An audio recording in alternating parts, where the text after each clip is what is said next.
Wela, wela, wela, yo. Wela, wela, wela, yo. Lundi 25 juillet 2016, exactement 7h30. On se retrouve avec quelques minutes de retard normal. On est lundi et c'est la rentrée pour Yeewu Leen mbokk yi mbaa jàmm ngeen fanaane ñu ngi leen di nuyu gërëm leen ci ànd bi ak télévision Futur Média tey jii tombé na ak lundi 25 juillet 2016 -5 weer bi dee mais deewagul de toute façon ñun xëy nañu tey pour gunge leen fii ba 11h ci télévision Futur Média première matinale du Sénégal on s'est tapé 2 semaines de vacances ñu dellu si waat ak yéen man ak sama team et comme d'habitude balaa ñu leen di wax li ñu leen préparé tey lii waa programme naan Yeewu Leen explosif c'est-à-dire ñun ñooy exploser biir kër yi ñun ñooy exploser bërëbu liggéeyukaay yi parce qu'il y a tellement de Sénégalais et de téléspectateurs qui se cachent souvent ci fi ñuy liggéeyee pour seetaan Yeewu Leen première matinale fii ci Sénégal café gi tàng am purit comme Alfie ni mu koy waxee mburu mi it di xoyam yi comme Lamine Samba ni mu koy waxee mais ñun tamit dañuy yeewu en pleine forme comme disent les sportifs. On démarre d'abord avec la rédaction pour le premier journal de ce lundi matin, des infos présentées sous forme de bulletin par Chérif. Bonjour Chérif. Bonjour Pape Cheikh, bonjour à tous. Voici le bulletin d'information.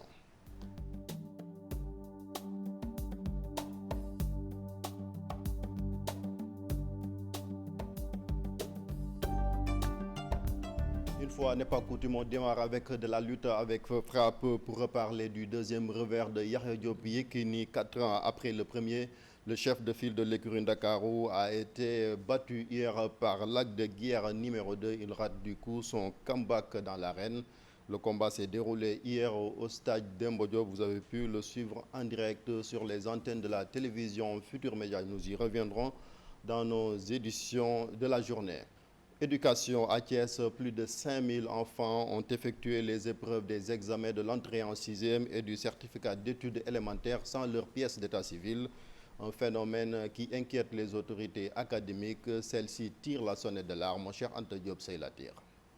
De 5000 enfants candidats au CFE et à l'entrée en 6e dans la commune de Thiès ont composé sans pièce d'état civil. Les chiffres font peur et cela inquiète les autorités académiques. Effectivement, ils sont plus de 5000 à avoir fait l'entrée en 6e et le CFE. C'est un fléau, des enfants qui naissent, qui vont à l'école, qui vont jusqu'en classe de CM2 et qui ne peuvent pas faire le CFE et l'entrée en 6e parce que tout simplement ils n'ont pas de pièce d'état civil.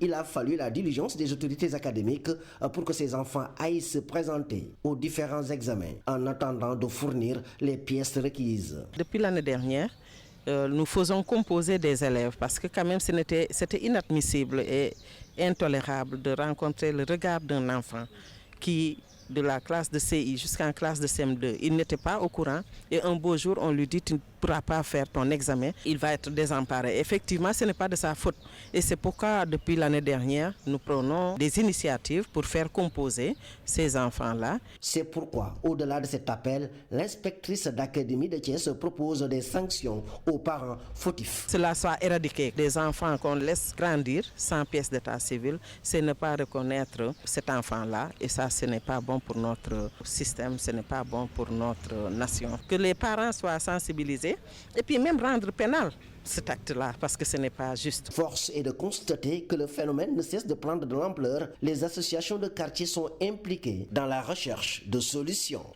Agriculture, l'État du Sénégal prévoit une enveloppe de 105 milliards pour l'achat de matériel agricole moderne. Le ministre de tutelle annonce par la même occasion la mise à la disposition des producteurs de plus de 2000 tracteurs par Pape Abdoulaye Seck, effectuer une tournée dans la région de Louga. Voici la correspondance de Thierno Fall. Ce lot de 25 tracteurs est destiné aux organisations de producteurs de la région de Louga. Il s'agit d'un programme de 2000 tracteurs que l'État a prévu d'ici 2017 dans le cadre de la modernisation de l'agriculture sénégalaise. Le gouvernement, sur prescription de M. le Président de la République, a décidé aussi de contribuer à l'élévation du niveau de notre mécanisation. Pour ce faire, le gouvernement injecte chaque année 5 milliards pour le matériel de culture attelé. Pour ce qui est du matériel de culture motorisé, le gouvernement va injecter d'ici 2017 85 milliards pour l'obtention de 2000 tracteurs. Une stratégie qui, selon le ministre de l'Agriculture et de l'Équipement rural, vise la transformation de l'agriculture sénégalaise conformément à la vision du président de la République. L'agriculture sénégalaise doit se transformer rapidement. Elle doit se transformer pour être dans une dynamique d'excellence, pour que les Sénégalais nourrissent les Sénégalais, pour que les Sénégalais se positionnent sur les marchés internationaux, pour que l'agriculture puisse aussi générer beaucoup de revenus. Papa Abdoulaye Seck a présidé la cérémonie de remise d'un premier lot de tracteurs aux paysans de Louga. Parmi les bénéficiaires, certains ont été appuyés par l'ONG ABI pour l'achat de ce matériel subventionné à hauteur de 60% par l'État. En politique, la succession de Maguette Thiam à la tête du Parti de l'Indépendance et du Travail est reportée à une date ultérieure, car le débat autour de la succession du secrétaire général du PIT n'a pas été tranché lors du 6e congrès tenu ce week-end à Dakar. Juste rappeler que 3 candidats sont en lice. On reste toujours en politique avec les dernières piques du président Macky Sall à l'endroit de l'opposition. L'analyste politique Mamadou Sy Albert estime que le chef de l'État s'est bien joué à ce jeu. Pour lui, le président de l'APR est en campagne permanente à travers les séries d'inauguration et des conseils des ministres délocalisés à la Zanba. gaynde guy nelaw wala boog du dajan bu ko yee parce que boo ko yeewee sa kaw lay dal. Le lion dort et il ne faut pas le réveiller. Le président Macky Sall met en garde ses détracteurs de l'avis de l'analyste politique. L'homme sait bien manier le bâton et la carotte. À côté de cette dimension de l'homme calme, serein, mais c'est un bagarreur, c'est quelqu'un qui a mis au pas le principal parti de l'opposition. Il ne faut pas qu'on l'oublie. À mon avis, entre les lignes de cette menace, il y a peut-être le Rewmi qui est une cible, peut-être aussi c'est les forces qui se sont regroupées au niveau de la gauche. Si jamais Tanor et une frange importante du Parti social décident de soutenir Macky, il est évident que la tendance qui se dessine avec Khalifa Aïssata et Barthélémy Diaz, ces gens-là auront leur candidat.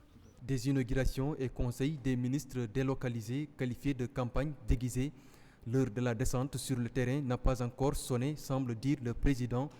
Dans son analyse, Mamadou Sy Albert y voit une campagne permanente. Son parti ne l'a pas encore investi, sa coalition ne l'a pas investi, mais c'est le candidat de l'APR et de la coalition Benno Bokk Yakaar.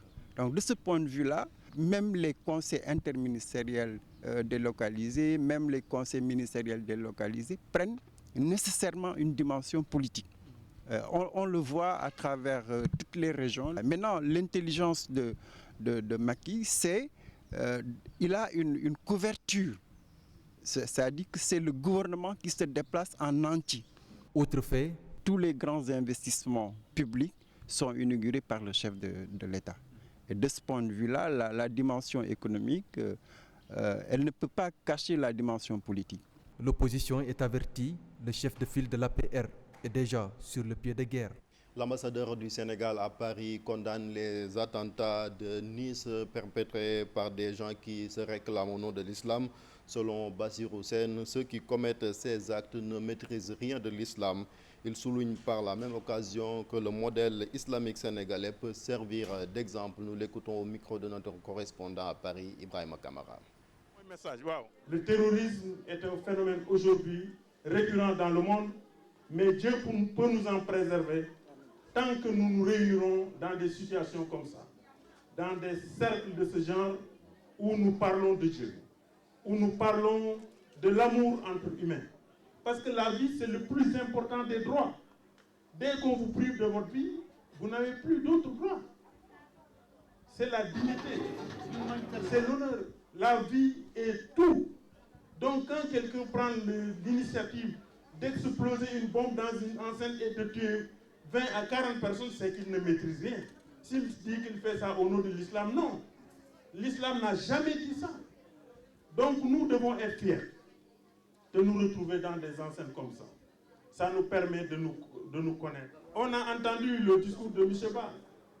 Ça nous a permis de nous rappeler les enseignements de l'islam et de Cheikh Moussa. C'est d'ailleurs à cause de cela qu'aujourd'hui, M. le Président de la République, son Excellence Macky Sall, a retenu de moderniser l'ensemble des lieux de culte, l'ensemble des chefs-lieux religieux, où chaque jour s'élève la voix mélodieuse des imams, le Coran est lu tous les jours. Le diplomate s'exprimait en marge d'une cérémonie d'hommage à Cheikh Moussa Kamara, un grand érudit de l'islam ici au Sénégal. C'est la fin de ce bulletin d'information. Merci de l'avoir suivi. La suite de Yeewu Leen, c'est tout de suite avec Pape Cheikh Diallo.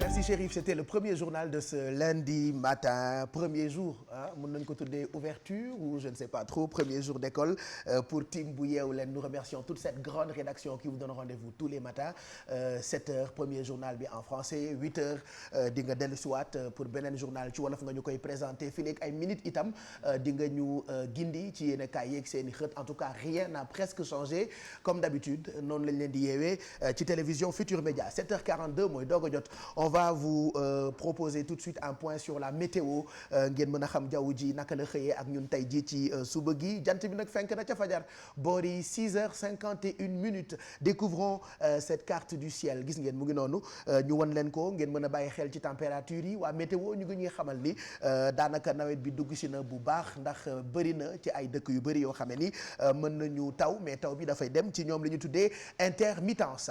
Alors ñu jox leen température yi tey ji ci suba gi yeewoon nañu ak lu toll ci 25 degrés fii ci Ndakaaru. Saint-Louis yeewoon nañu ak 24 degrés. Podor yeewoo tey ak 25 degrés. Matam yeewu nañu ak 26 degrés. Linguère yeewoo ak 23 degrés. Diourbel même chose 23 degrés la ñu yeewoo. Kaolack moo gën a xaw a tàng tuuti ndax ñoom tey ci suba gi yeewu nañu ak température bu toll ci 24 degrés. Tambacounda ak Linguère yam ak Diourbel ñoom yeewoon nañu tey ak température bu toll ci 23 degrés. Kédougou xaw a féex tuuti gën a féex sax Ndakaaru et pourtant bokkul ak Dakar mi nga xam ne ni dafa jege lool géej mais ñoom tey yeewu nañu ak température bu toll ci 22 degrés. Comme quoi jaww ji dafa bëri ay mystère lii ñuy faral di wax kéemtaanu suñu borom. Kolda yeewu na tey ak température bu toll ci 23 degrés. Ziguinchor yeewu ak température bu toll ci 24 degrés. Tey ci ngoon ci après-midi bi dina gën a tàng. Gis ngeen ko noonu ndaxte jant bi dina wane boppam. Ndakaaru daañu am température bu toll ci 30 degrés. Saint-Louis même chose ngoon gi mën nañoo am 30 degrés. Podor 34 degrés. Matam 34. Linguère 33. Diourbel 32. Kaolack 31. Tambacounda 33. Kédougou 30. Kolda 29 degrés. Ziguinchor 30 degrés. Comme quoi thermomètre bi dina yéeg à partir de 14h. waxtu marée yi marée haute bu njëkk bi ñu ngi ko am bu bi minuit jotee dinañ ko am minuit 20. Bi ci topp dina am ci ngoon gi bu 18h40 jotee. Pour marée basse yi nag bu njëkk bi am nañ ko sànq ci fajar gi bi 6h15 jotee. Bi ciy toftalu dañ ko amaat tey ci ngoon gi bu 18h55 jotee. Waxtu yu gën a baax pour dem nappi loolu pour nappkat yi la bu leen fàtte seen i gilet de sauvetage on en parle presque plus et pourtant dafa am solo na ngeen faral di ko jëfandikoo ndaxte mooy tax ngeen di moytandiku yenn yi. Donc waxtu yi gën a baax mu ngi nekk ci diggante 5h37 jàpp 7h37 bi gën a baax ci ngoon gi mu ngi nar a nekk ci diggante 18h01 jàpp 20h01. Jant bi wax naa leen ko sànq xëy na sànq ci suba gi bi 6h51 jotee dina tëddi ci guddi gi boori 19h41 maanaam 8h moins 19. ñu jox leen yéenekaay yeeg seen i xët laataa ngeen di génn seen i biir kër ci ndimbalu Chérif Dia. Tey daanaka yéenekaay yu bëri xëyee nañu ak président Macky Sall comme yow ni nga xëyee ak moom ci journal bi. Témoin dañu koy xëyee ci xët bi ñoo ngi liir ni le président de la République et ses détracteurs ne réveillez pas un lion qui dort. waaw nee na leen gaynde buy nelaw kenn du ko yee ndax bu yeewoo ba song la mën na laa gaañ moom nag da doon jox rek ak ñii di kujje gi koroog ba mu inauguré pont de l'émergence nekk fële ca Patte d'Oie comme ni ko yéenekaay bi daal di waxee. moo tax it yéenekaay bi di réew mi taxawaayu président Macky Sall boobu la ñoo ngi ko tuddee ci français posture de guerre loolu la ñuy lire sax ni rapport pouvoir opposition Macky dans une posture de guerre. waaw kon dafa mel ni ci xarala la nekk moom njiitu réew Macky Sall gis nga ko mu sol trait militaire boobu mel ni général daal buy dem ci guerre ndax rek ni mu bëgg a jëflante ak kujjeem ba tax yéenekaay bi daal di dellusiwaat bu baax moom mi nga xamante ni président nee na ab nulaar munta sax tabax ab pont bu ni mel. kàddoom yooyu ay dànkaafu la li nelaw ci moom moytu leen ko yee ndax ab gaynde la yéenekaay bi di évidence def cee xëy tey ay kàddug président nee na coow du ma déranger. waaw moom nee na kon coow du ko déranger moom njiitu réew bu ñu sukkandikoo ci yéenekaay bi di évidence muy rek wax ak kujje gi nga xamante ni yenn saa yi dañ koy xalaat kon mu mel ni kon defante bi ñi ngi ci bële ci wàllu politique. am na leneen loo xamee ni guerre la ko yéenekaay bi di zoom tuddee.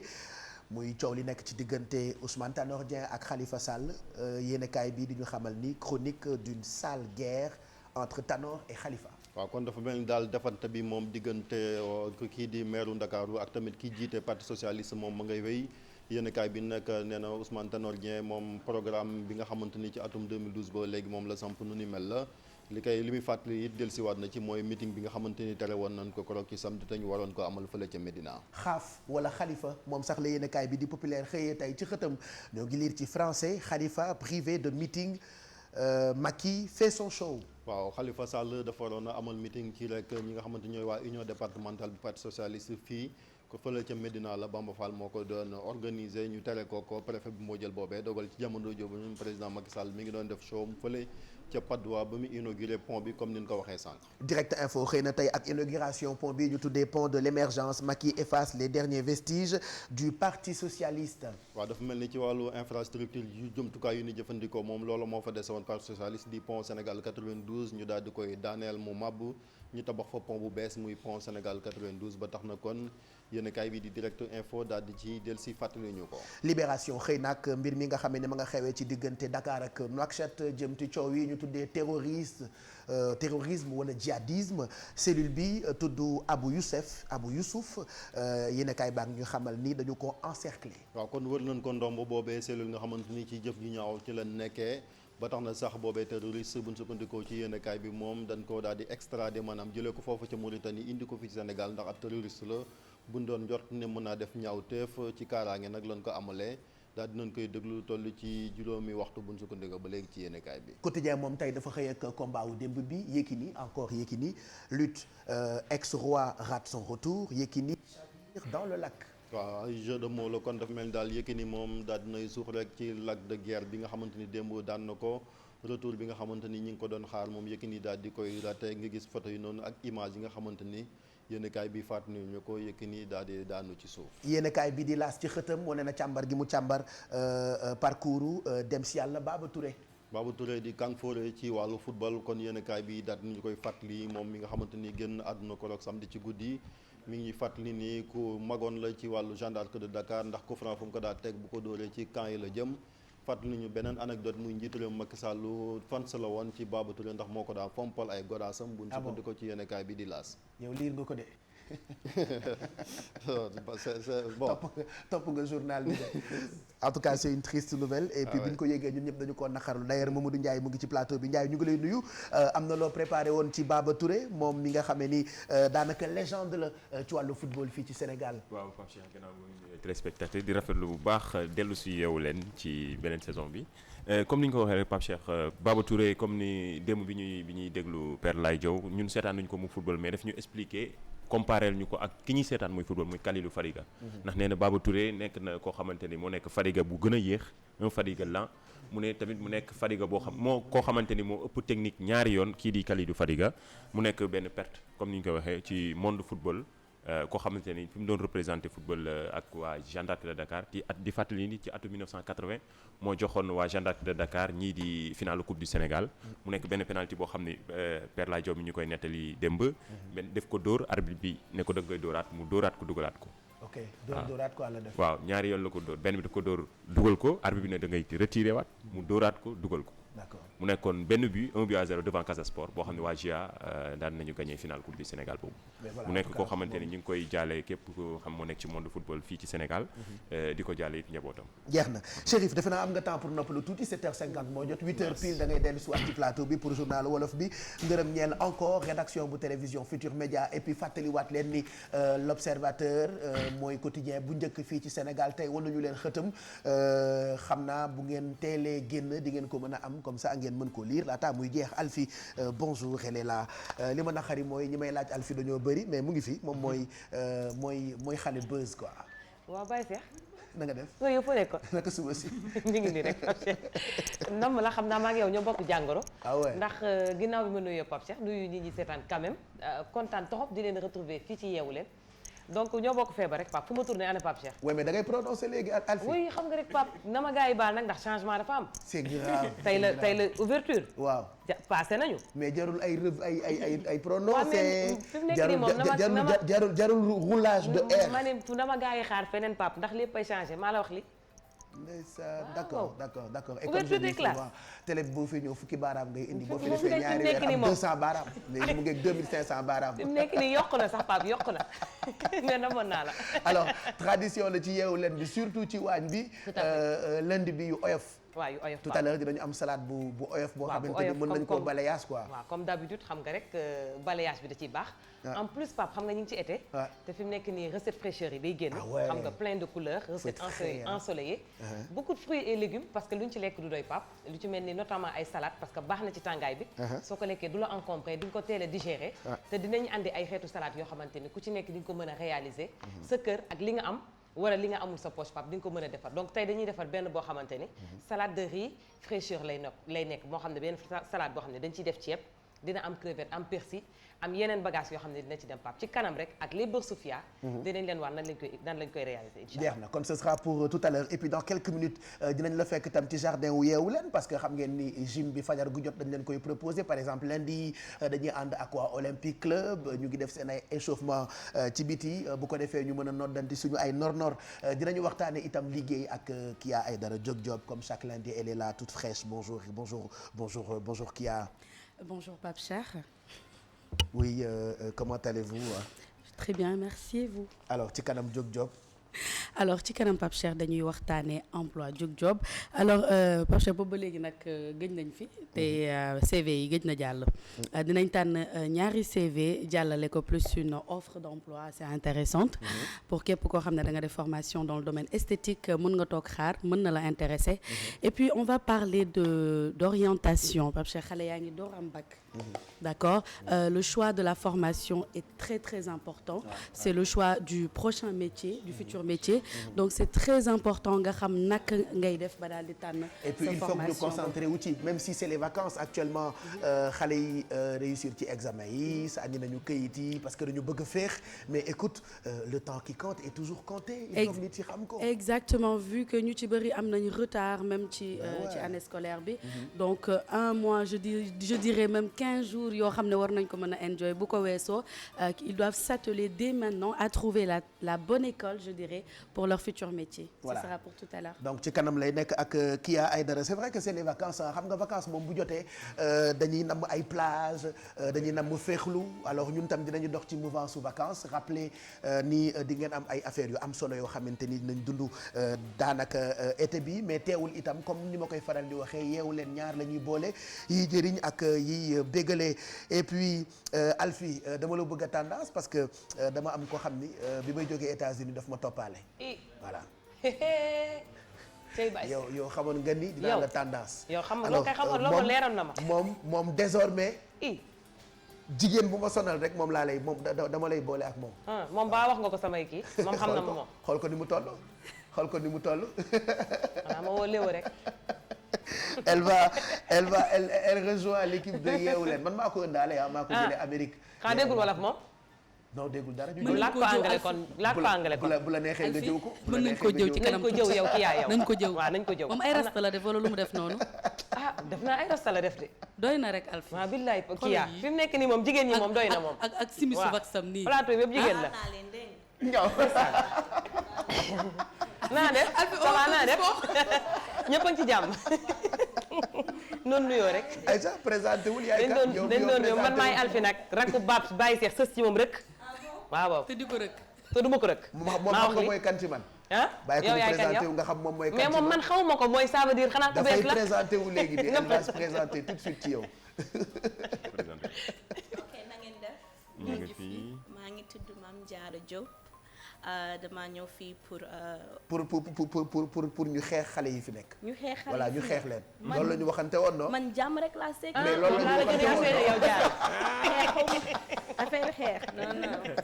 Mame Diarra moom mooy grain de sel yeewu leen c'est-à-dire nga mbaxtaan bi yëpp altine bu jot daf ci àndandoo ak ñun États-Unis la nekkoon elle a tellement de choses à dire loolu moo tax mu ñëw àndandoo ak ñun bon dama lay bàyyi nga toog gum en attendant ñu dem ci jardin yu yeewu leen sinon surprise yaa ngi ñëw fii ba ci kanam gërëm tamit ñi nga xamante ni ñoom la ñuy àndal on a beaucoup de sponsors entre autres Beurre Sofia partenaire depuis très longtemps y a aussi waa Alfi li nga naan tey ci suba nu mu tudd.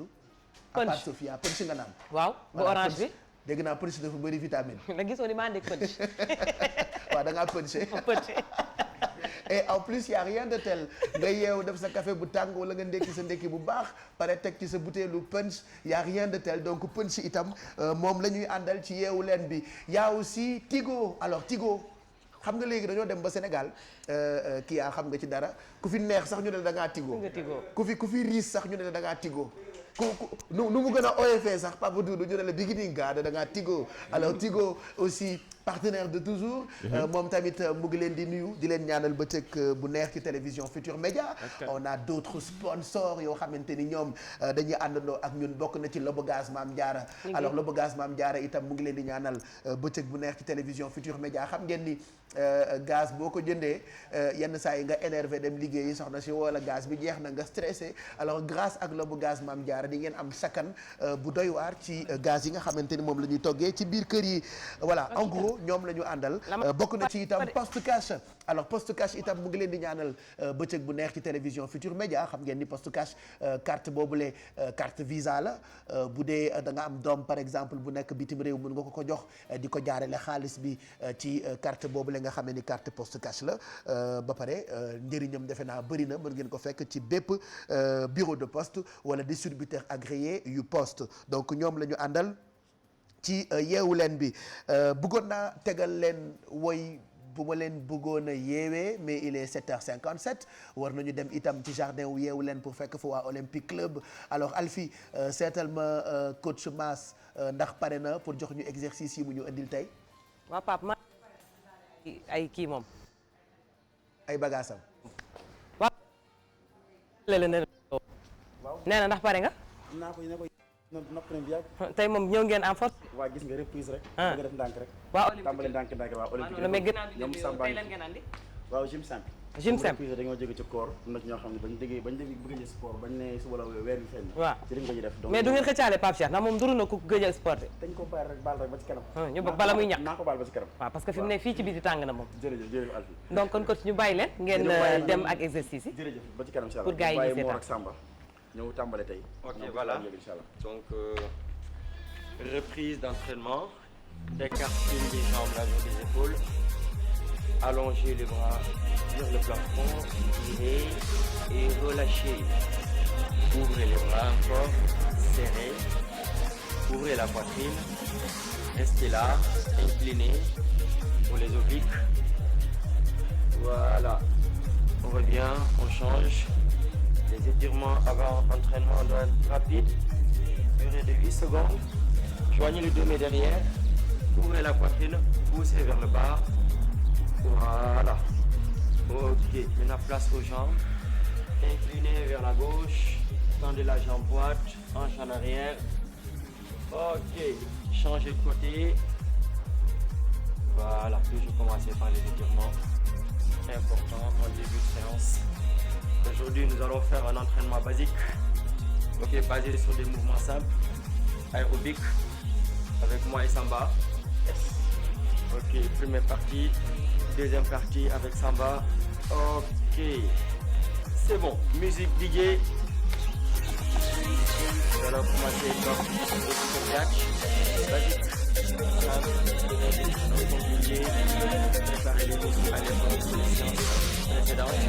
Allez, c'est parti, sur 4. Ouvrez à gauche puis à droite. Ouvrez, fermez. Une bonne posture. Poitrine haute. Appuyer. Épaule basse. 5, 4, 3. Allongez maintenant les bras. On intègre devant et derrière. Poussez les coudes à l'arrière. Et l'arrière du dos. Encore. Allongez bien. 4, 3. Encore 2. Talon presse.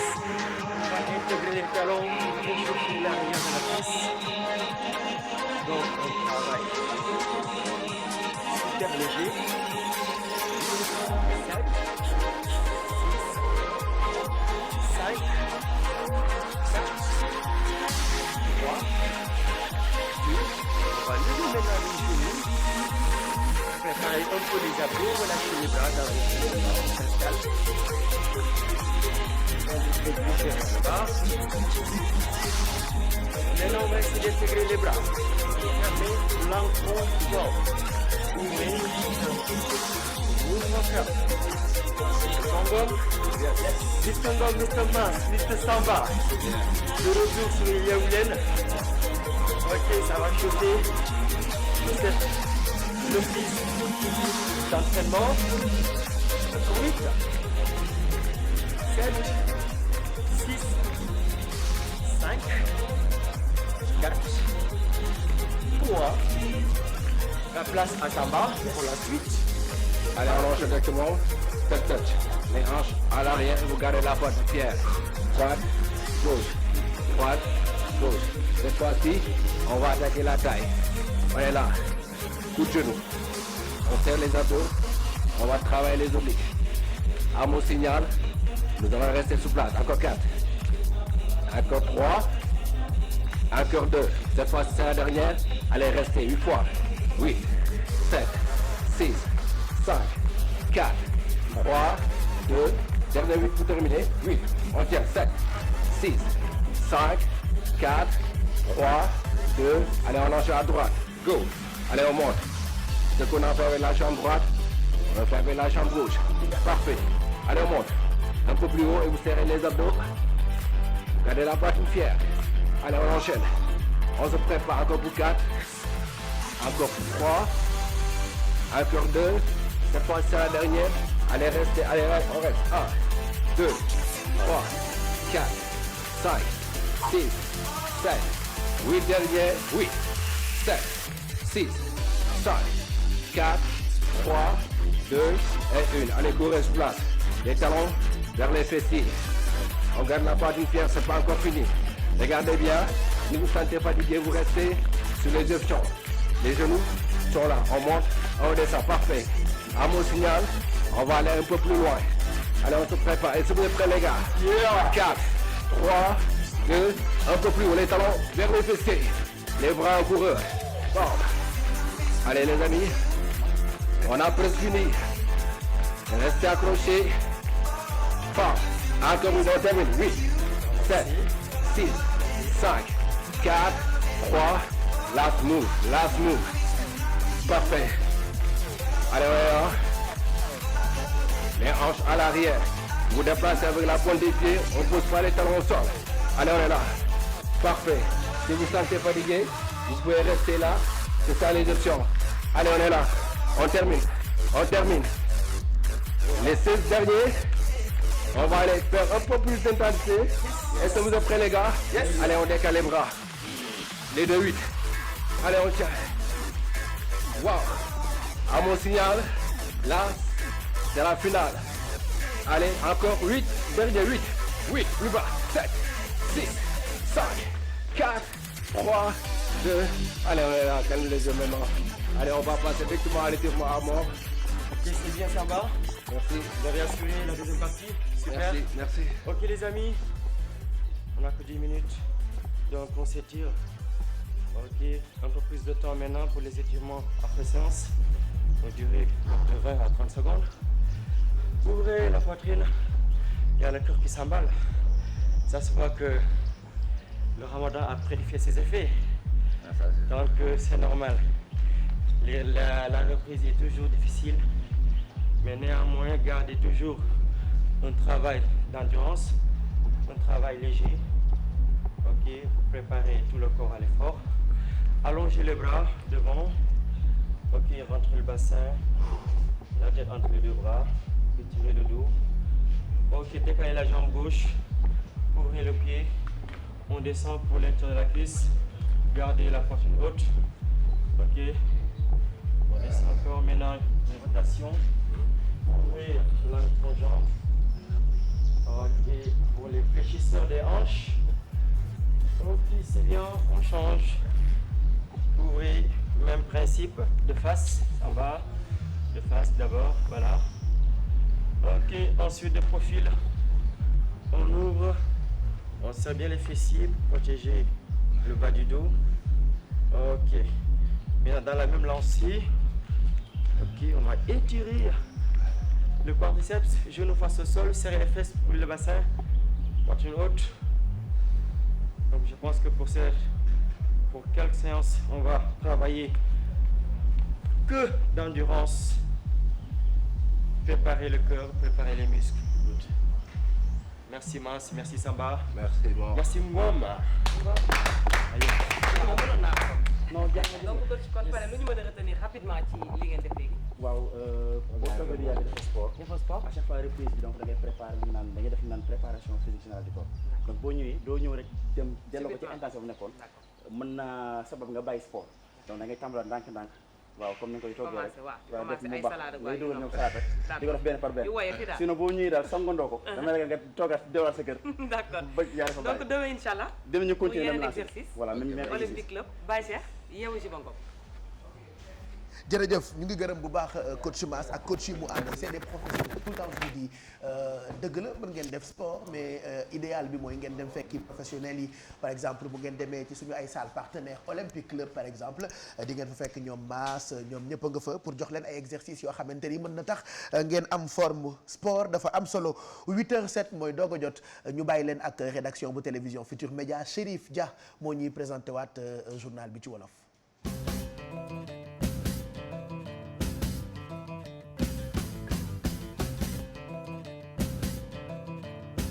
jërëjëf Pape Cheikh mbokk yi ñu ngi leen di nuyu te rafetlu ànd bi ak télévision Futurs Médias xibaaru juróom-ñetti waxtu ñu tàmbalee ko rek ak wàllum làmb démb nag la xewee ca stade Demba Diop moom Yékini dellusiwaatam bi nag mel na ni jigu ko ndax Lac de Guiers numéro 2 moom moo ko daan jël bu leer nañu comme ni ngeen ko gisee démb fii ci télévision Futurs Médias dinañ ci dellusi suñu xibaaru digg bëccëg yi ñu wax rek ci wàllu njàng ak njàngale fële ca Thiès nag la fa yéem kilifa yi mooy lu toll ci juróomi junniy ndaw. daanaka def nañ examen entrée en sixième ak certificat d'étude ba pare tamit te kenn ci ñoom amu ci kayitu judd mooy loo xamante ni jaaxal na leen trop que jiite nag inspection d'académie bi sax nee na daal buñ mënee xalaat nee say def pour daan wayjur yi nga xamante ni dañuy jul seen i doom te duñ leen wutal ay kayitu judd ñu ànd ci ak Cheikh Anta Diop ak say laatier fii ci commune bu Thiès lu toll nag ci junniy ndongo ak lu teg dañoo def CFEE entrée en sixième te wanewuñu benn kayitug juddu xale yi de kenn déclaré wu leen loole nag indi njàqare ci kilifay jàngalekat yi nekk fii ci diwaanu Thiès. gis nañ ne fii ci Thiès lu ëpp juróom-ñett fukk xale def nañu examen bi nga xam ne mooy entrée en sixième ak CFEE te amuñu ay kayitu juddu te loolu lu doy waar la. loo xam ne la mënul continuer daaw ak ren xale yi def nañ te amuñu bu njëkk sax daawuñ def boo da ngay gis xale bu jàng ba école tëj ñu war a def examen ñu ne ko yow doo dem defi examen parce que amuloo kayitu juddu xale bi moom du fóotam bu amul kayitu juddu léegi ñu yàq avenir am noonu. moom si jëmi boppam nee na dañoo am yërmande ci tout tànk yi moo tax ñu lali pexe ba élèves yooyee mën a def seen examen di xaar seen waajur yi utal leen ay kayitu juddu. léegi daaw ak ren ñu ne loolu mënta nekk ndax tamit xale bi du fóotam donc ñu defloo leen examen bi léegi nag dem ci président tribunaux yi pour ñu jàppale ñu ci audience foraine yi ñu mën a wutal xale yi ay kayitu juddu. inspectrice d'académie bu Thiès ne nag lii nguur gi da cee war a jóg. man dama ne dafa jar na ñu seet daal ndax du ñu teg ay daan sax ndax tamit nga am sa doom dugal ko école xale bi def juróom-benn at ci école bi dem ba classe CM2 mënul am kayitu juddu dama ne loolu dafa baaxul rafetul te xale bi mérité wu ko. mbir mi nag jéggi na dayo lool ñu gis ko nag fii ci diwaanu Thiès xale yi nga xamante ni dañuy dem ba CM2 du ñu am ay kayitu juddu bari na ba tax ne inspectrice d'académie bu Thiès mi ngi ñaax nag kuréel yi nekk ci quartier yi ñu jóg taxawu tout tànk yooyu. wàllu mbay mi nag gouvernement Sénégal nee nañ daal am nañ yéene gën ko moderniser ba tax lu toll ci téeméer ak juróomi milliards fas nañ ko dugal ci mbay moomu jënd ci lu toll ci ñaari junniy tracteur loolu sax gis ngeen ko ni yooyee tracteur démb nag jëwriñ ji dénk wàllu mbay mi di Pape Abdoulaye Seck ma nga woon ca diwaanu Louga ngir joxe fa ay tracteur beneen diwaan nag nii nekk ca ndol ñoom nag ca région de Louga la seen jafe-jafe mooy rek wàllub tëli ak yenn jumtukaay yoo xamante ni ñoo jëm ci boobee diwaan loolu nag maire ba ko jiite moom daal di woote wala ñu ànd ci ak Mouhamed Jodio ak see Talla Samb. xàll bu yaatu bu gudd lu toll ci 20 kilomètres jóge Ndangalma jëm diwaan bii di Ndondol ay atang ni askan wi yeewoo ci diwaan bii di Ndondol nekk ci département bu Bambey seen ñaxtu bi benn la mooy ku leen goudronnel seen yoon bi nga xamee ne yoon bu am solo la njàmbat bi ki koy eggee kilifa yi mooy meeru dëkk ba. waaw ci yoon bi dañuy encore une fois de plus di lancer appel président de la République ak gouvernement bi parce que yoon bi dafa jóge Ndangalma jaar Ndondol dem Fissel 20 kilomètres la boo jëlee Fissel ba Caajaay goudronné nañ ko dañu ne yoon bu am njëriñ la ndax dafa lëkkale ñaari route yu am importance Sénégal RN3 mooy bii jaar Ndangalma jëm Touba RN2 mooy bi jaar nii jaar Mbour jëm ko donc ñu gis ne Mbour dafa am solo ci réew mi Touba Mbacké am solo ci réew mi te ñaari yoon yooyu tey dafay lëkkale ñaari port économique ñuy ñaan gouvernement du Sénégal à travers le président de la République mu saafaral ñu jafe-jafe boo xam ne yàgg na lool nag saafara jafe-jafe bu yàgg la te am nañu yaakaar ne que dinañu ko am ak président de la République. Ndondol bu weesoo yoon bu bon bi am na tamit yeneen jafe-jafe. ci programme PUDC bi ñu naan programme d'urgence de développement communautaire am nañu ñetti village yoo xam ne ni ñëw nañ fi ba natt ko gis bu ngeen gisee temps yi télé ñu ngi wone poteau yi ñuy defar ak yooyu question de mise en place la muy village de Yaay village de Ndiédiène 1 ak village de Ndiédiène 2 loolu yëpp dafa war a bokk ci programme bi nga xam ne mooy électrifier village mais ñuy ñaan du ñu yem foofu bu loolu amee am na yeneen dëkk yu des muy fi mel ni Bakapom muy fi mel ni Mbel Xawul muy fi mel ni Waxal Jàmm ay dëkk la yoo xam ne nii courant bi doyagu fa demagu fa ñuy ñaan mu dem fa bu ñu demee ba loolu yëpp antu nag la cay des mooy commune bi di jël ci li mu am di def ay extension. lu jëm ci wàllu wér-gu-yaram ay jéego ñoo ngi koy def lu jëm ci wàllu couverture maladie universelle waaye tamit maire bi fexe na yeesal yenn case de santé yoo xam ne ñoo ngi ci Ngeme Issa ak Mbul Ngawul la ak ambulance bii nga xamee ñoo ngi koy dalloo mu mel ni jafe-jafe yi ñu doon am ngir évacuer seen malade ci biti léegi mu tàmbalee saafarawu. ñoom nag faaw ñu taaxirloo sa kës néew ngir xam kan moo jiite boobee parti ndax Maguette Thiam ko jiite woon dootul nekk candidat ci juróom-benneelu congrès bi doon amal démb nag mbir mi bu juta ànd ba tax ñu daal di dàq loolu ba jëmmi jamono di fàttali ni lu toll ci ñetti candidat ñoom samp nañ seen dënd ngir jiite parti bi di PIT. ci politique ba léegi barki démb njiitu réew mi ba muy daloo pont de l'émergence moom nag xaw na faa cokkaas kujje gi moom Macky Sall loolu nag buñ sukkandikoo ci kii xam-xama màcc ci wàllu politique di Mamadou Sy Albert njiitu réew mi ku man ci wàllu defante la wante tamit nee na lii muy def di inauguré wala muy visite ay chantier loolu lépp politique la boo xamante ni daal mi ngi waajal yeneen jongante yi ñu ànd ci ak Alhassane Ba image yi Jaafara Ba. gaynde guy nelaw wala boog du dajan bu ko yee parce que boo ko yeewee sa kaw lay dal. gaynde gi day nelaw bu ko kenn yee président Macky Sall di artu ñi koy critiquer ci xalaatu analyste politique bi jiitalu APR xarekat la. dafa yaru am na teggin ku calme la mais kuy xeex la.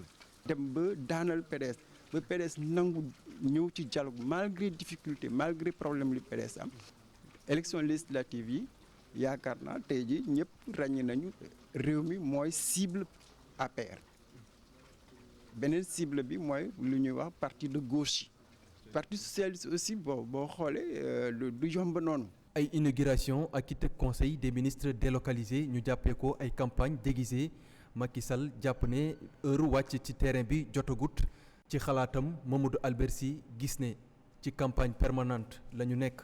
def na conseil interministériel def na conseil ministériel. lu ñu gën a gis mooy que conseil région boo mënta jël comme exemple pratiquement APR ak Benno Bokk Yaakaar ñoo organise conseil yooyu donc loolu loxo politique mënu ci génn lu ñu gis Ndakaaru aussi fan yu passé yi nga dem Pikine nga dem Guédiawaye APR taxu na. beneen mbir. lu indi coow li def naa mooy inauguration c'est-à-dire que léegi foo mënta jël muy école muy université muy dispensaire lépp loo jël comme exemple président de la République moo koy inauguré amatul premier ministre amatul ministre amatul aussi gouverneur. opposition bi nag jot nañ seen avertissement ndax chef de file bu APR mel na ni moom pare na ngir soobu ci xare bi. ambassadeur bu Sénégal ba nekk fële ca Paris moom nag mi ngi ñaawlu rek attentat yi nemeeku ci àdduna bi rawatina bi mujj xew ba ki dem ca Nice moom nag nee na ñiy woote loolu ne ci turu islam la teguñ ko fenn te loolu amut li mu bëgg sax mooy ñoom ñooñu xam dañoo réer sànku ñu daal di sukkandiku rek ci modèle islam bi am fii ci Sénégal nga xamante ni lépp ci confrérie yi la. mi ngi ko xam leen nag bi ñu doon amal benn ndaje boo xamante ni doon delloo ndukkal borom xam-xam bu mag ci Sénégal ñu ràññeeku di Cheikh Moussa Camara ñu déglu son excellence Bassirou Sène ci micro sunu correspondant ca Paris Ibrahima Camara. ci bég lool bis bi ñu daje di fàttaliku mbindu Cheikh Moussa Camara ak li mu yónnee ci ay message ci monde àddina bi ak waa Sénégal yëpp muy message yu jàmm ak salaam message yu paix. wone ne Fuuta ñëpp ay mbokk lañu wone ne Fuuta ay jullit lañu te jullit yëpp dañoo war a tënku ci li alxuraan wax dañoo war a tënku ci l'islam nag jàmm ak salaam la woote suñu diggante moo tax ma jàpp message boobu pour wone ne reyante dafa war a xewi suñu diggante dañoo war a nekk benn ndax jël bomb ek def ko ci biir nit ñi kooku l'islam santaane wu ko te ña koy def duñu l'islam boo gisee président Macky Sall joxe ndigal tey ñu war a jox këru diine yëpp daraja ak gëdd bi ñu war a am di dafa xam ne këru diine yooyu message ba fay jollee bis bu ne message yu jàmm ak salaam la te buñ ko dégloo ñoo ñuy def yooyu njombe ñun duñ ci bokk yàlla mën nañoo suturaal ba duñu xam luy lool luy bomb luy terrorisme bu fekkee ne ñu ngi dundal këru diine yi ñu ngi dundal këru daara yi ñu ngi jox cër ñi nga xam ne ñooy màggal l'islam guddeeg bëccëg. jërë ngeen jëf mbokk yi li moo fi tukkee woon ci ay xibaar ñi ngi leen di sant di leen gërëm rafetlu ànd bi ak télévision Futurs Médias ñu bàyyi leen ak Pape Cheikh Diallo mu wéy ak yéen seen émission Yeewu Leen ñi ngi leen di ñaanal yendu jàmm.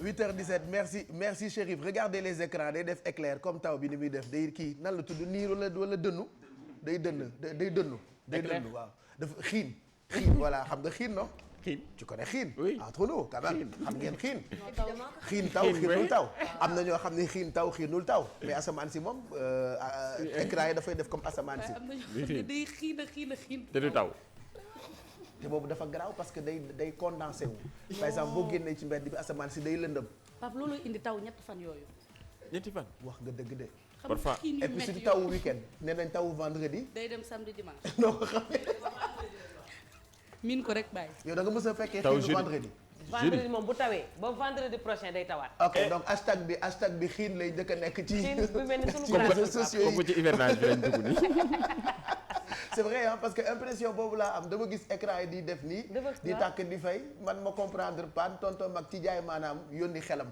nan ma noo écran yi dafa xiin mais bon nawet la ñu nekk et que taw mën nañ ko am à tout moment 8h18 mooy doog a jot Fama Thioune vient de nous rejoindre ci plateau bi moom nag taxawaayam ñaar lay nekk civisme ak lépp lu jëm ci wàllu déco. Bonjour Pape Cheikh. Bonjour Fama. Bonjour mbokk téléspectateurs yi ñuy seetaan ñu war nañ ci Yeewu Leen en force et on espère que dinañ leen gën a satisfaire. Voilà. D'accord mais normalement yow dañ la waroon jox rubrique beauté ak maquillage. Pourquoi ak tardé. D'accord. retard bàyyi naa tardé bu yàgg. en plus quand elle vient en retard day kookali nit ñi. day génne kii wam. loolu nu mu tudd liim bu génnewul liim génne vernis à ongles. yow da nga foog ñu da nga ñëw acheter wala du mu demee noonu yaa mujj ñëw ci télé bi da nga fàtte lool. finalement sam pap moom télé bi. moom kay tamit. apparemment te Bouba Ndour moom ci di may njëkk a dàq ci la bokk. je voulais juste attirer attention nit ñi par rapport ak vacances yi actuellement ñu ngi ci vacances et que tous les ans on vous parle de plage yi nga xamante ni autorisé nañ fa baignade ak plage yu ñu autorisé wul baignade alors ku ne tàngoor ne vacances ne plage c'est ça voilà donc ñun ñëpp dañu doon dem ay sorties Alfie yow mës nga dem sortie lu bëri yoon quoi da nga daan dem yóbbu goûter partager c'est ça man maa daan dress sandwich yi xam nga temps yu fromage saucisson fromage xam nga jënd mburu def ci jël canette yi dugal ko ci glacière bi man yooyu yëpp maa ko doon def mais daaw ma sangu parce que man dama mësoon am phobie wu ndox dama mësoon ragal parce que même su ma mënul woon fay dama doon ragal ku mën fay et pourtant yow waa Ndar nga waaw waa Ndar mais vigilance pap parce que xam nga ñu mënul fay ñi rek boo moytul boo gisee ñoom ñooy dee parce que wóorul mën nga dem tase benn kii yaa moo doole xam nga ba mëx la mënuloo buso yow mën nga sangu yooyu moom lañ ko ragal bien sûr mën naa sangu est-ce que par exemple ku mënul nii mën nga ko jàngal lu ñuy fayee parce que vacances la ñu nekk dañu bëggoon nga jox ñu ay conseils pour naka la ñu war a nekkee bu ñu demee plage en tout cas daal première règle bi mooy bul lap loo rek mooy règle bu njëkk da ngay la yow boo duggee ci géej da ngay kii da ngay diig plonger rek sant yàlla mës nga plonger mës nga plonger mës naa plonger kay ak ni nga toll nii waaw yow ma toll nii xanaa neexu la et non mais dama foog ni ñu pataañu bu ñu plonger dañuy kii dañuy diig dañuy pëtax ñoom ñoo gën a am dootuñu mën a génn yow yaa ma yëpp mais bi nga musee plonger da ngaa génnaat immédiatement non da nga desoon ci biir waaw léegi fan nga nekk léegi si suuf laa nekkoon rek di xaar alors am na ay plages yu ñu autorisé baignade ak ay plages yoo xamante ni autorisé wuñ ko baignade à partir de demain dinañ leen jox ay conseils yu am solo jëm ci wàllu plage dinañ waxtaan ak surveillant de plage yi alors fii Dakar nee nañ ma am na lu toll ci 19 plages yoo xamante ni kenn autorisé wu fa baignade entre autres Soumbédioune dégg naa ci la bokk université ci la bokk Mermoz dégg naa ci la bokk plage Virage dégg naa ci la bokk Almadies 1 ak Almadies 2 kenn waru faa sangu Mamel suñu côté kër suñu koñ man yow ak Faba suñu koñ kenn waru fa sangu il paraît Institut Pasteur c'est en ville c'est près de voilà foofu kenn waru fa sangu Lat Dior kenn waru fa sangu plage u Parcelles Assainies kenn waru fa sangu Guédiawaye Hamo 3 4 5 ak 6 plage yu fa nekk yëpp kenn waru fa sangu Malika kenn waru fa sangu Cap des Biches Centrale Sénélec kenn du fa sangu port autonome kenn du fa sangu plage u Hann Sococim Rufisque il paraît que moo tuddoon Bata xaw foofu dégg naa kenn du fa sangu et pourtant on voit souvent ay xale yu foofu di fa sangu mais li gën a grave Pape Cheikh comme wax nga plage yëpp yu bari kenn du fa sangu c'est important dama daale plage yëpp am na plage u Niack je connais pas plage u Bargny kenn du fa sangu par contre am na yeneen plage yu ñu autorisé baignade waaw comme fii ay ñuy wax Voile d'Or BCEAO Ngor fii Diamalaye oui te bii ñu autorisé baignade teeru Baye Sogui Anse Bernard Almadies 2 plage des enfants Cour suprême teeru bi Wakam Yoff Ngor Île de Ngor Cambérène piscine Mermoz Île de Gorée Koussoum ak yeneen plage yooyu donc il faut ñu jox leen liste bi pour ñu mën a xam fu ñu war a sangoo ak fu ñu warul sangoo ñun ce qui nous intrigue mooy des plages comme BCEAO comme Fama nu mu ko waxee c'est des plages yoo xamante ni dañ fa tere sangu mais nit ñi dañ fay dem moo tax xam naa semaine bi comme ni nga ko waxee semaine bi dinañ dem gis ñi nga xamante ñoo yor sécurité baignade yeeg yooyu ñu waxtaan nañu expliquer ñu bu baax inconvénients yi nga xam ne ñu moo nekk ci plage yi nga xam ne autorisé wuñ ci en plus nit ñi dañ fay dem voilà parce que actuellement plage yi day fees dell il y a une année boo xamante ni ñaari ñoo xamante ni fa lañ màggee ba am 45 ans foofu la ñu labee gaañu donc prudence bi ci ñëpp la war a nekk en fait il faut vraiment être prudent amul ñoom fa lañ juddoo jàng fay mën fay mais yi ñu pourtant fa autorisé lañ wu gaañoo 45 c'est bien réfléchi ans la ñu am donc consigne bu njëkk bi mooy bañ a dem ci plage bu ñu autorisé wu mooy consigne bu ci sangu en aucun cas voilà loolu mooy consigne bu njëkk bi après demain ñu jox leen yeneen consigne yoo xamante ni ça peut toujours vous servir en tout cas man damaa mës a bëgg a jàngale fay planche surtout planche dafa ciy neex man maa doon ñiy nuuru di leen ñoppati ci suufu fet xale ngor laa donc ñiy nuuru ma gisee ñaari nit yooyu may ñoppati daw féeyaat nuuruwaat genre boobu laa man maa doon nuuru man kenn daaw ma planche mais planche ak man ak beneen bi bouche à bouche Ça j'ai vu ça dans les films mais j'ai jamais vécu ça. Alerte à Malibu par exemple. J'espère que tu le verras pas. dama doon kontaan à chaque fois ma gis. comme seen bouteille gourde yooyu ñuy lonko. xaw ma nu mu tudd gourde xaw ma. bouée de sauvetage. Alors moi quand j'étais petit on habitait un peu foo xamante ni mur bi dafa gàtt. y avait beaucoup de sable donc dama doon jël bouteille de 10 litres yi. bënn ko takk ko lonko ko. donc dans ma tête man maay acteur principal bi nekk alerte à Malibu. alors comme je voyais pas de. doo mën a foo ak xale bu jigéen pour defal ko bouche à bouche donc dama doon jël benn bant teg ko noonu rek def bouche à bouche def ay test ak yooyu mais ça j'ai jamais vu et j'ai envie de tester ça ci vacances yi je te jure pour jàngal téléspectateurs yi on peut créer le scénario non par exemple chaque mercredi xam nga day nekk yeewu leen beach yeewu leen vive les vacances donc dina ci am benn boo xamante ni dinañ ko def certainement ci benn plage su boobaa ku nangu ma jël ko pour jàngal téléspectateurs yi. non l'honneur à Diarra premier soin. oui il faut nit ñi maîtriser premier soin. il faut nga mën ko moom. voilà non il faut ñu am benn léegi ñun am nañ kenn koo xamante ni. man moom heureusement ba mu mënee fay. soxlawul loolu sax Diarra elle va être d'accord. man moom heureusement ba mu mënee fay. xam nga booy jàngal xale yi am nga possibilité ñu utal la poupée. waaw teg ko fii nga testé ta poupée. ok xam nga lu ñuy wax Diarra. mais poupée peut-être ça marche ou pas. xam nga premier soin. waaw. CPR. oh CPR. yow mos nañu la CPR. CPR moom. soo nekkee États-Unis waaw il faut nga su fekk da ngay jàngale xale. loolu mooy première règle bi pour nga mën a jàngale xale il faut nga am CPR and first aid. parce que loolu soo ko amul. les premiers soins yu may wax nii waaw exactement loolu la. ok léegi mën nañ ko jàngale tey. nga ñëw ñu def CPR fii. kan man yow waa nga kii. après ma jàngal mais like bi ngay wax pour lan la doo wax normal. dara damay kii nga ñëw nga tëdd fii après man ma jàngale CPR. yow yaay tëdd moom mu jàngal la parce que moom xam na. mais man maa bëgg dund CPR. ñaw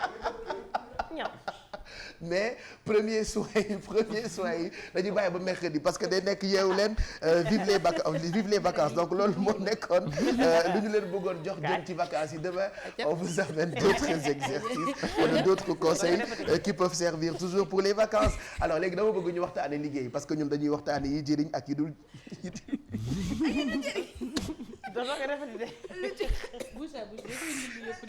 yii jëriñ utile ak agréable voilà 8h27 mooy doog a jot on va parler maintenant emploi ak Kia baccalauréat passé na résultat yi génn na xale yu bëri sànni nañu seen ay këyit seen ay fascicule seen ay cahier parce que vacances yi ñëw na et que examen yi ça a été hyper dur mais quand même il faut en profiter nga am ay renseignements yu baax pour ce futur liggéey ce futur profession.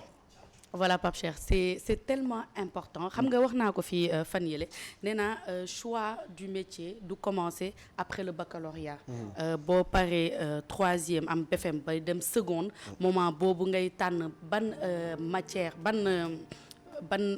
ban filière ngay jël moment boobu noonu nga war a tànn ton futur métier te daanaka xale yu ci bëri dañuy bàyyi ba am bac door a toog ne lu may def wala bu ñuy choisir seen métier. j'ai une information de taille excuse-moi. oui vas-y Ngone Ndiaye Géwél nee na bu bëggee moom mun na ñëw ci place bi ma defaral ko premier soin waaw CPR. mercredi inchallah. mais CPR bi da ngay bës dënn après nga def. tey mu neex loolu dina neex de. tey mu neex kay Pape. Ngone Ndiaye déjà dafa ëpp. léegi da may air ndaw lu neew yi. Ngone leer na ma ni waxoo dara. moo ko kay. Ngone waxul dara. billaay Ngone du wax. Ngone waxul dara ndaw ballon. Ngone déjà dafa ballon we ah. jaar mi lay expliqué noonu. naan la Pape oy. yee da ngay bës fii après nga def il faut que ma jàng ko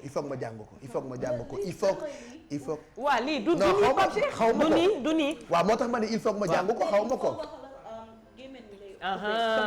après nga jël excellent nga jox ko air daal nga jox ko oxygène. waaw mais du nii jox ko air. ok mais doo téye di ci ëpp rek il faut nga dafa am technique quoi. waaw dafa am technique. d'accord. Ouais. C'est très intéressant il faut qu'on trouve quelqu'un pour mu jàngal ñu ko comme ça ñu mën ci génn surtout avec cette période de vacances baal ma c'était une parenthèse hein mais je pense que c'est comme ça que ça doit se faire. ci imaginer lii yi ñu leen di bëgg a wan nii xool leen CPR voilà gis nga nii la man la koy jàngal léegi nee na boo jëlee kanam bi danga koy mel ni lu koy kii lu koy ñoddi li bi moo tudd di siic di muucu pa mi ngi nii gisoo man maa demoon benn dëkk bi dañuy làkk seen làkk yooyu doonu Cap Vert bi ma jibisee déggu ba Cap Vert jee ku ma romb ma ne la dama fa demoon di siicu di muucu xam nga siicu du muucu day mel ni da ngay làkk seen làkk alors plein de gens pensaient que dama doon làkk seen làkk quoi alors que làkk ma woon seen làkk damaa jógee Cap Vert ñëw di siicu di muucu mais bii defe naa mooy siicu ak muucu ah da ngay siicu di muucu yow Pape Cheikh kenn muucu fi mais muucu la. muucu ban. déedéet da ngay joxe air. mais tu donnes de l'air. est-ce que yow xam nga luy muucu.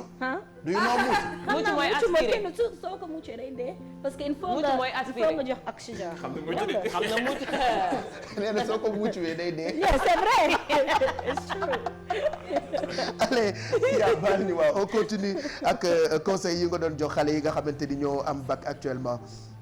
Voilà donc Pape Cheikh comme ni ma ko waxee léegi le choix de la formation dafa important mooy le choix du futur métier alors étudiants yu bëri li ñuy def mooy dañuy bàyyi ba am bac ba pare door a tànn li nga xam ne mooy seen futur métier alors le premier choix c'est par rapport ak nit ki li nga xamante ne di nga tâter marché bi nga tâter marché bi xool li nga xamante ne mooy métier yi nga xam ne parce que booy jàng boo ne léegi formation yi boo seetloo c'est des formations professionnelles day nekk ay formations diplômantes mais da ngay opérationnel dès la licence à partir de la 3e année donc da ngay opérationnel donc loolu su fekkee dafa am tu te dis yow mi nga xam ne yaa ngi commencé léegi dans 3 ans nga xool marché bi ban secteur mooy nekk secteur porteur secteur recruteur nga daal di jël sa recherche orientée ko ci foofu noonu boo demee ba xam secteur yi nga xam ne ñooy porter nga xool yow li nga bëgg parce que tam passion dafa am solo nga xool li nga xam ne mooy sa passion en fonction ci li nga xamante ne mooy métier yi nga xam ne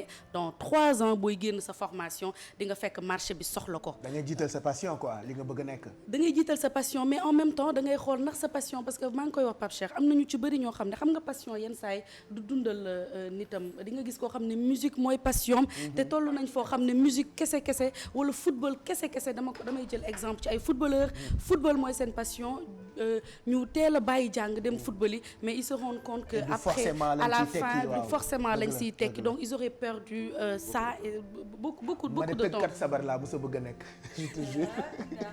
mën na nekk sa passion. j'ai toujours rêvé de ça comme Assane Thiam laa bëggoon nekk sabar wala tama.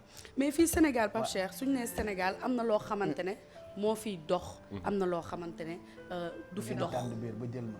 waaw mën nga cee jël peeni mais doo ci dund doo ci réaliser tu vois donc à moins que nga nekk ci benn orchestre mel ni Super Étoile nga door di ci mën a génn alors donc boo defee Pape Cheikh li nga xam ne nga jël sa passion boole kook li nga xam ne mooy métier yi nga xam ne ñoo nar a nekk des métiers yi nar a nekk en vogue période boobu noonu nga door a tànn école de formation bi lay permettre nga dem jàng xam-xam boobu nga mën a exercer dans 3 ans. Alors école bi ngay tànn waxoon naa ko fi il faut que les gens soient vigilants il faut que étudiants yi soient vigilants il faut que parents d'élèves yi soient vigilants da ngay gis benn école boo xam ne dafay ubbi ut benn espace bu baax teg fa ay table banc ut ay professeurs indi leen fa le choix de l'école par rapport ak accréditation c'est-à-dire il faut que l'école soit reconnue par l'État bu école bi bu ñu ko reconnaître ba pare il faut que les programmes soient reconnus et validé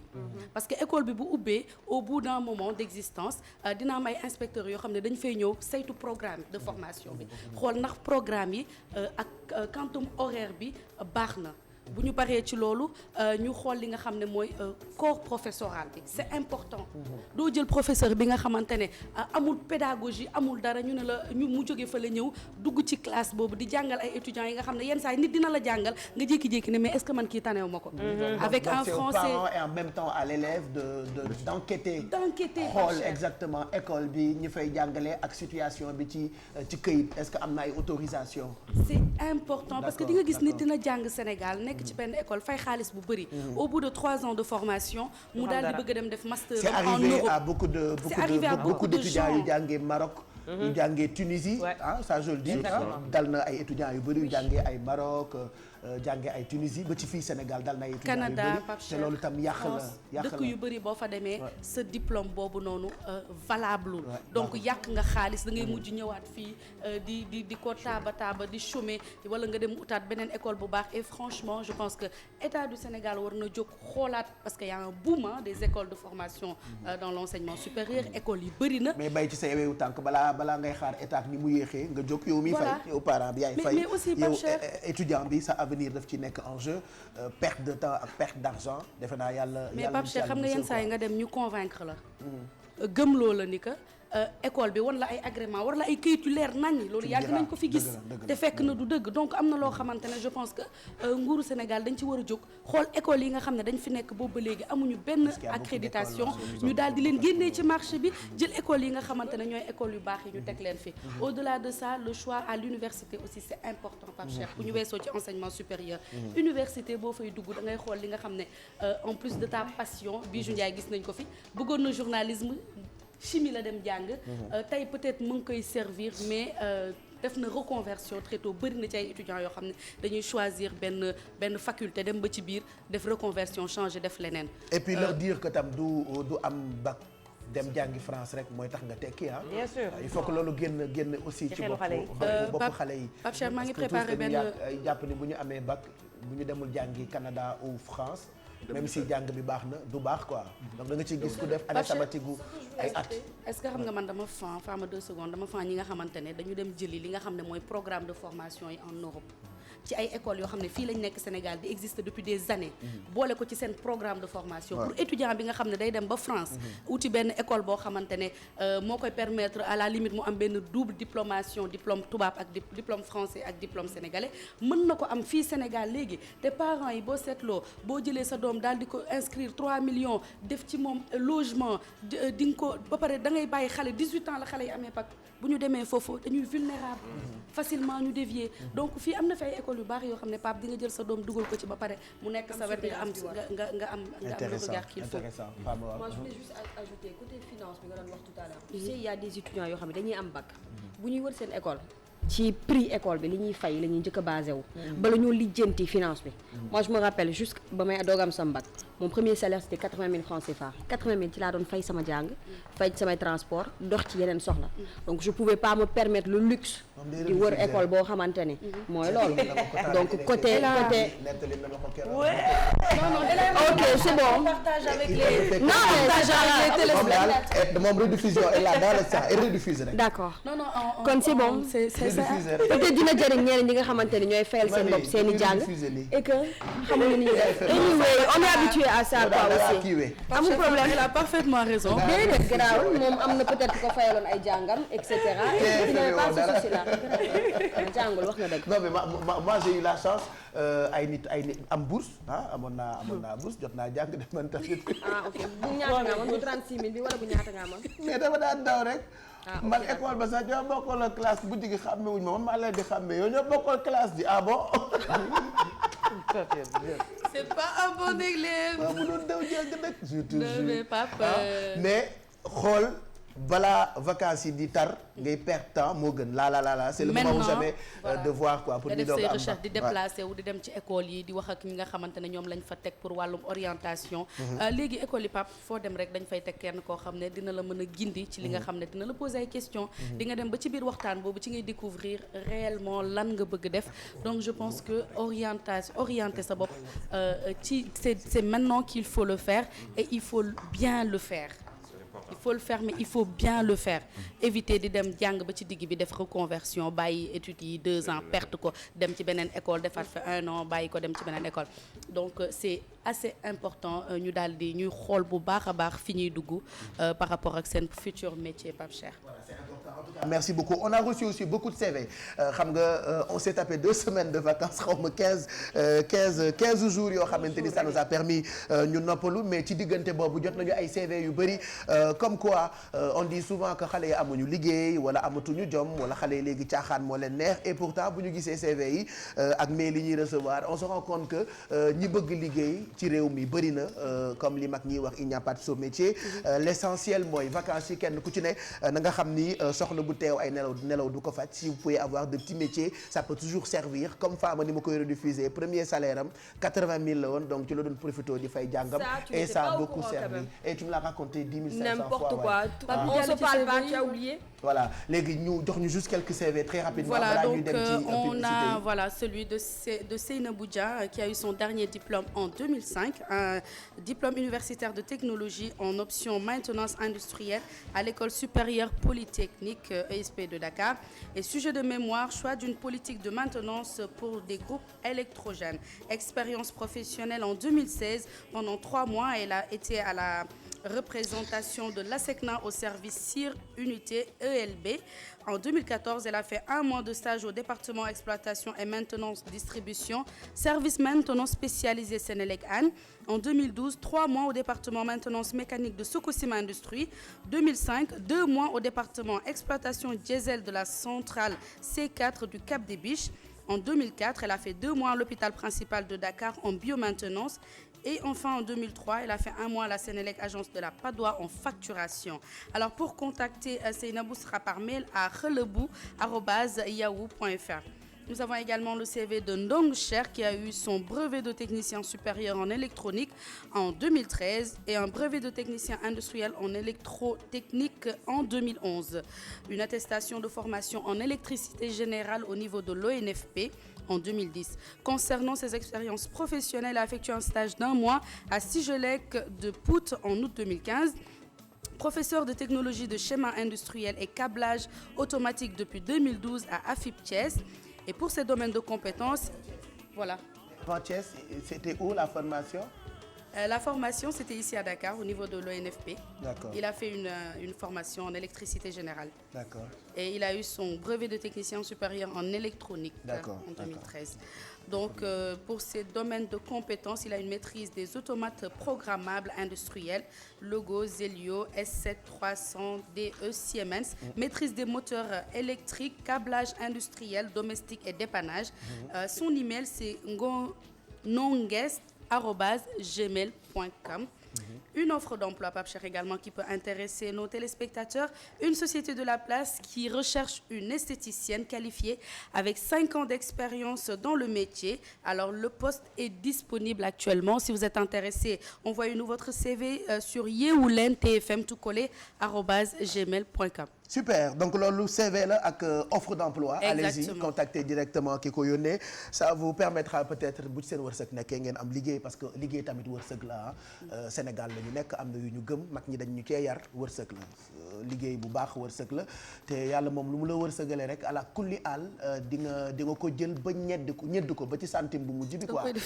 c'est pour que xale yi bàyyi ci xel surtout xale yi nga xamante ni actuellement dañoo xaddi désormais ci yeewu leen bi dina am ay masterclass ak ay loisirs créatifs on va tester lépp loo xamante ni souvent da ngeen koy gis ci télé wala ngeen koy dégg et dañuy foog ni boo amul talent doo ko mën et pourtant loo jéemul mënoo xam ndax mën nga wala mënuloo moom la taasukat bi ne woon tester ko donc tester ko bi dafay am ci yeewu leen bi tey par exemple dinañu tester tableau dessin on a fait appel à un artiste qui a beaucoup de talent il se prépare ci ginnaaw noonu mu ngi tudd Abdoulaye Dabo alors Abdoulaye Dabo moom artiste peintre la moom mooy artiste bi ñuy woowee Yella alors tey nag dinañ leen jàngal technique de dessin rapide alors ñi ko mën bëri na mais moom daf caa rawati est-ce que ñun dinañ ko mën on va faire un petit tirage xool kan mooy dem tey ci loisir créatif bi wala masterclass bi ak Abdoulaye Dabo dañuy tester li ñu tuddee ay technique de dessin rapide dans quelques minutes ñu won leen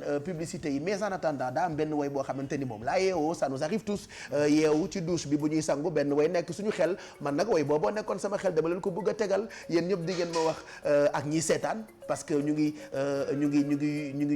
Snapchat ñu ngi Twitter ñu ngi Facebook yéen da ngeen di bokk ci émission bi en temps réel grâce ak équipe digitale bu télévision Futur Média man woy bi ngeen di dégg ci suuf moom laa yeewoo tey moom laa bomboo quoi je faisais comme ça.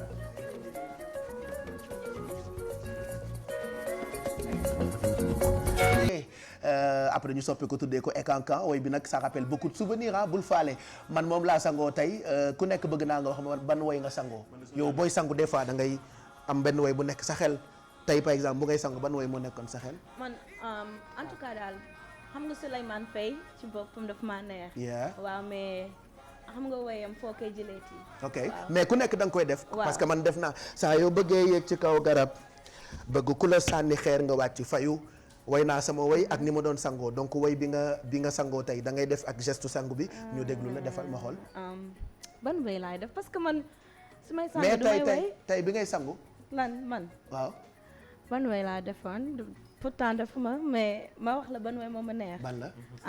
am na benn waykat américain mu ngi tudd Lauryn Hill. xam nga girls you know you better watch out loolu sooy sangee dafa am rythme daal dafa neex daasi du boobu mais ok neen du boobu dégg nga daf may jaay xam-xam et pourtant boobu la malheureusement pour elle du wóob loolu yàgg na de. oh yes xam nga boo toogee ak nit jàppee ko doon. lii moo la ciy dal na ma Fatou Ndoye QG dal na la tey. waaw ok. yee moom dafa mën a woy ah. mais léegi mère la ah loolu. mère la léegi mais ba léegi moo ngi woy ay woy am solo nag. ok donc boobu mooy nekk sa xel Mamadou Ndiaye. nitu tey mooy ban encore nitu tey jox ma refrain bi nan nga ko woyee tey ñu ngi non c'est pas jarul bu neex nitu tey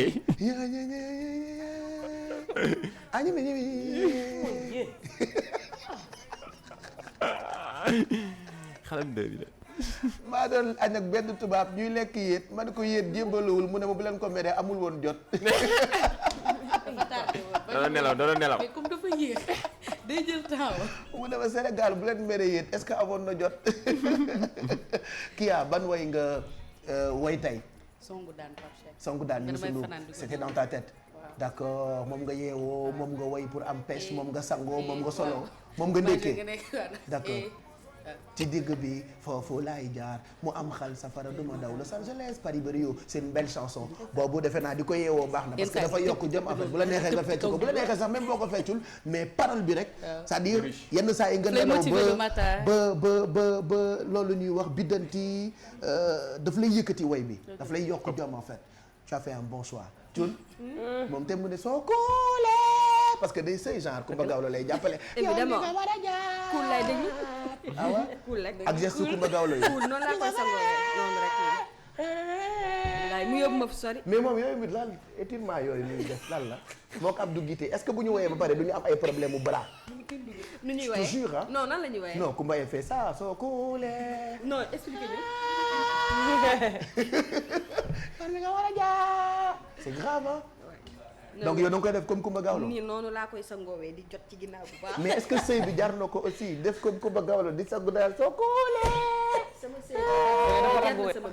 déggoo ba de bii jaral na ma ko bii bakket bii xottu gerte laa ko teg ay dóor la rek je reste convaincu que tey woyu Kumba Gawlo yeewu ko Alfi ban woy moo la yee tey ci suba ko fanaanoo waaw xëy yeewoo ko pap pour muy clair c'est-à-dire moom day yónni xelam moom day yónni xelam kii lii ma naqari ci moom dafa dem ba jël ñu xam nga ñun géwél yi mag yi dañuy yónni suñuy xel moom day yónni xelam moom ma ko fanaanoo xëy yónni ci yeewoo na xelam waaw mooy kii titi boyu titi bi ban la ban